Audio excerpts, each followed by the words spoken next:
हरिओम गुरु प्रेमियों, सच्ची घटना पर आधारित आज ये प्रेरक कहानी है। बहुत अच्छी साखी है, तो आप सब जरूर सुनिए। हमारे जीवन में समय बलवान है या पैसा? जैसा कि आजकल देखने को मिलता है कि सारी दुनिया पैसे के पीछे भाग रही है, इसीलिए जीवन में सुकून और शांति सभी खत्म हो गई है। तो हमारे जीवन में समय बलवान है, यानी उसकी कीमत ज़्यादा है या पैसे की? तो जानेंगे आज की बहुत ही प्यारी साखी से। तो आप सब सुनिए। कुछ समय पहले की बात है। एक परिवार में माँ, पिता, उनके 2 बेटे रहते थे। पिता ने बच्चों को अच्छी परवरिश देकर पढ़ाया। कुछ समय पश्चात दोनों बच्चे बड़े हुए। दोनों की नौकरी अब्रॉड यानी कि बाहर अमेरिका में लग गई। दोनों बच्चे पैसा तो खूब कमाने लगे, लेकिन माँ बाप को जैसे वो भूल गए। बस कभी कदार फ़ोन पे ही बात हो जाती थी। बचपन में जो तीज त्यौहार सभी संग में मनाते थे, आज उनकी जगह पैसों ने ले ली है। समय यूं ही बीतता गया। शादी भी दोनों बेटों की हो गई। पत्नी भी वहीं साथ में अब्रॉड में रहने लगी। तो समय बीतता जा रहा था। माँ बाप बूढ़े हो चले थे। एक दिन समय बीता। अचानक माँ की तबीयत बहुत खराब हुई। पिता को बहुत ज़्यादा बेचैनी हुई। वो बहुत ज़्यादा बेचैन हो उठे। तो उन्होंने क्या किया, झट से अपने बड़े बेटे को फ़ोन लगाया, किंतु उसने जवाब यही दिया, पिता जितना पैसा लगेगा मैं आपको भेजता रहूँगा।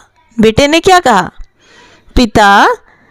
पिताजी जितना पैसा लगेगा मैं आपको भेजता रहूँगा, लेकिन मुझे आने के लिए मत कहना, क्योंकि मैं आ नहीं पाऊँगा, समय नहीं है मेरे पास में। यही तो गुरु समझाते हैं ना कि सब कुछ है तुम्हारे पास में, लेकिन समय नहीं, क्योंकि समय तो निकलता जा रहा है ना। फिर उसने छोटे बेटे को फ़ोन लगाया। जब बड़े बेटे का ऐसा रिप्लाई आया तो फिर उसने छोटे बेटे को फ़ोन लगाया, और छोटे बेटे ने भी यही बात कही, क्योंकि आप जब अब्रॉड में कहीं अमेरिका में, ऑस्ट्रेलिया में या कहीं आप दुबई में सर्विस करने जाते हो, ठीक है, तो वहाँ भी हर जगह पे बताया ना कि समय की बहुत ज़्यादा कीमत है। समय नहीं है, आप पैसा चाहे जितना ले लो, पैसा वहाँ पे आपको, वहाँ की जो कंपनियाँ हैं वहाँ के, तो सब आपको अच्छा पैसा पे करेंगे, लेकिन बस समय ही देना पड़ेगा। तो वही छोटे बेटे ने को फ़ोन लगाया जब उनके पिता ने, तो उन्होंने भी यही बात कही। परंतु बड़े भाई ने क्या किया कि छोटे भाई को सलाह दी, जो बड़ा भाई था उनका।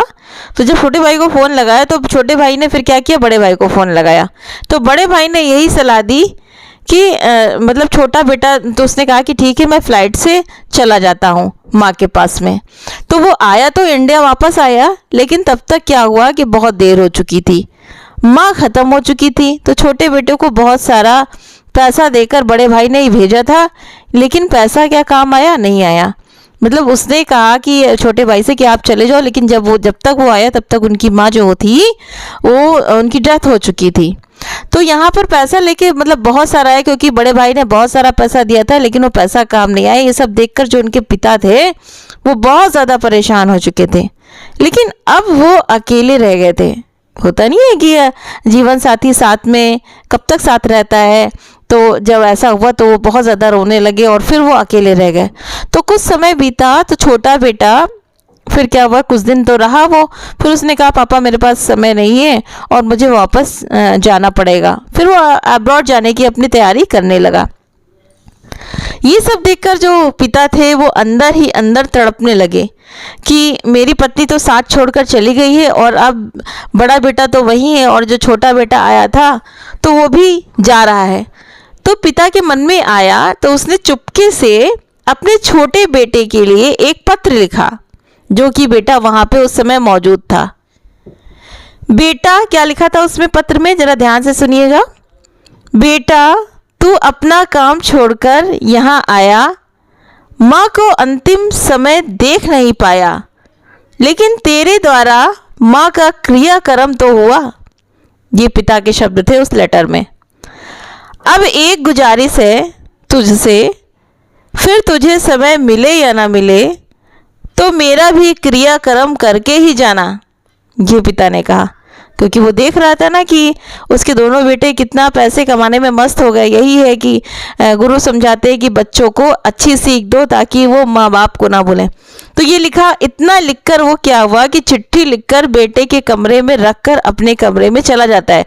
क्योंकि बेटे को जाना था ना, सुबह में मॉर्निंग में जाना था उसको अब्रॉड, मतलब उसने सारी तैयारी कर ली थी। तो पिता ने रात में चिट्ठी लिखी और उसके कमरे में रखकर वो अपने कमरे में पिता चला जाता है। तो पिता के अंदर इतनी अशांति थी, इतना ज़्यादा परेशान थे वो पिता कि उनको हार्ट अटैक आया और रात में ही वो भी ख़त्म हो गए। देखिए, और बेटा जब सुबह उठा जाने के लिए तैयार हुआ तो उसने पिता को आवाज़ लगाई, पापा अब मैं जा रहा हूँ क्योंकि मेरी फ़्लाइट का समय हो चुका है। बेटा तो पापा से मिलने आया था ना, इस वजह से कि मैं जा रहा हूँ, अब तो मेरी फ़्लाइट का समय हो चुका है। तो अंदर कमरे से जवाब नहीं आया तो उसने जाकर देखा, क्या जाकर देखता है कि पिता की भी मृत्यु हो चुकी थी। बाद में फिर क्या हुआ कि उसको एहसास हुआ, वो रोता हुआ अपने कमरे की ओर भागा।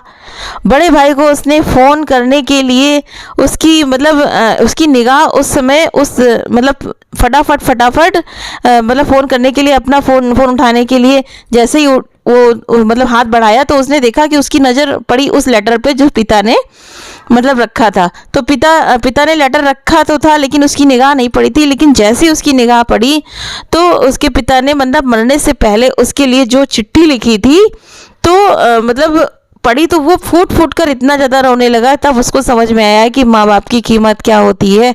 यानी कि वो यही कहने लगा कि हम दोनों भाइयों ने माँ बाप ने देखो इतनी मुश्किल से पढ़ाया, अब्रॉड भेजा, उनके भी सपने थे। तो क्या माँ बाप का सपना नहीं होता कि बच्चे उनके साथ में रहें? ठीक है, अपनी उड़ानें इतनी उड़ाओ। हर बच्चों से यही गुजारिश है कि अपनी उड़ानों को आप पंख दो, लेकिन कभी भी संस्कारों को और माँ बाप को नहीं भूलना है।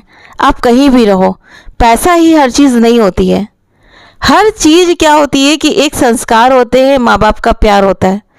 तो प्रेमियों, इस कहानी से हमें ये सीख मिलती, क्योंकि कहानी सच्ची है पर दिल को दहला देने वाली कहानी है ये। तो जैसे कि इससे हमें ये सीख मिलती है कि हम पैसा कमाने में इतने ज़्यादा व्यस्त हो जाते हैं कि माँ बाप, रिश्ते नाते सब भूल जाते हैं। तो पैसा कमाने की मनाही ही नहीं, जैसे गुरु कहते हैं खूब कमाओ। एक उम्र होती है पैसा कमाने की कि आप 50-60 साल तक का पैसा कमा सकते हो, ठीक है। उसके बाद तो एज हो जाती है तो इंसान का वैसे भी जो पन होता है वो घट जाता है। तो आप कमाओ, लेकिन कैसे? उसमें आप अपनी बहुत सारी, जैसे आप खाने को नहीं भूलते हो, आप नहाने को नहीं भूलते हो, आप लड़ना नहीं भूलते हो, आप सोने को नहीं भूलते हो, तो इसी तरह से भगवान को भी सुमिरना ना भूलो। तो गुरु कहते हैं कि पैसा कमाओ, लेकिन इस हद तक कि लौकिक रिश्ते को ताक पर रखकर नहीं। ऐसा कभी मत करो। पैसा तो मिलेगा, लेकिन क्या माँ बाप वापस मिलेंगे? जैसा उसके साथ हुआ, उस दोनों बेटों के साथ में हुआ, उनके माँ बाप वापस नहीं आएंगे। अब खूब पैसा कमाए वो, तो उनके साथ माँ बाप के साथ में जो गुजारे हुए पल हैं, क्या वो वापस मिलेंगे? नहीं मिलेंगे ना। दुनिया में सिर्फ एक ही करेंसी है, और वो कौन सी है? समय। समय हम अपने जीवन में जो कुछ भी कमाते हैं ना, उसे दिए हुए समय के बदले में ही कमाते हैं। तो इसलिए सबसे बड़ी करेंसी है दुनिया की समय, यानी कि टाइम। इसलिए समय बलवान होता है, पैसा नहीं। यानी कि पैसा तो हमारे पास बहुत होता है, लेकिन उसे खर्चने के लिए अब समय कहाँ होता है? तुम्हारे पास तो बहुत सारा पैसा है, सब कुछ है। यानी कि हमारी सबसे बड़ी करेंसी देखो ना ख़त्म हो चुकी है। अब समय इतना हम लोगों का हो गया, 30-35 साल जो हो गया और कैसे कैसे बीत गया। तो इस समय ये ही हमारी सबसे बड़ी करेंसी है। तो टाइम जो हमारा है वो बीत रहा है, गुजर रहा है, बचता है तो सिर्फ क्या? कागज़ का टुकड़ा। तो गुरु कहते हैं डॉक्टर, इंजीनियर, कुछ भी बनो, लेकिन सबसे पहले तुम एक अच्छे इंसान बनो। जरा इस पर भी गौर करें कि पैसा क्या कहता है। क्या कहता है पैसा? कि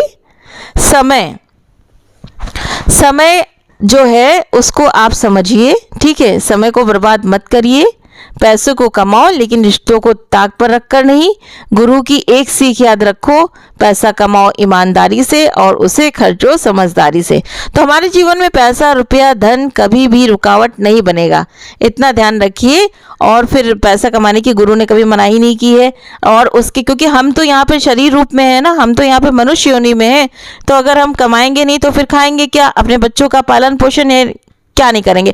तो लेकिन पैसा हर किसी चीज़ में रुकावट नहीं है, लेकिन सिर्फ क्या है कि जो हमारे संस्कार हैं, माँ बाप हैं, नाते रिश्तेदार हैं, लौकिक रिश्ते जो हमारे जो मतलब बने हुए हैं कर्म प्राणी, उनको हमें ताक पर रखकर पैसा नहीं कमाना है।